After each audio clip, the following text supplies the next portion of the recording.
Jackie, are you gonna give birth at the gym? Oh God, I hope not. I thought that's what you said. Oh, no, I said I'm gonna have a baby shower at the gym. A baby shower is a party where everyone brings presents for the new baby. But how do I give the baby a present? I don't know what it likes. Yep, that baby is still in there.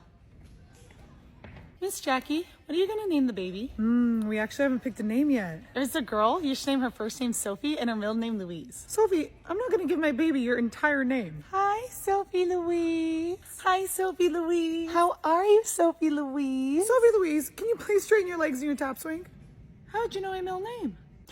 Miss Jackie, are you pregnant? Well, yes, I've been pregnant for 8 months. Where have you been? It's been a bit since I've talked to you. I talk to you every week. Miss Jackie, were you hungry? Was I hungry?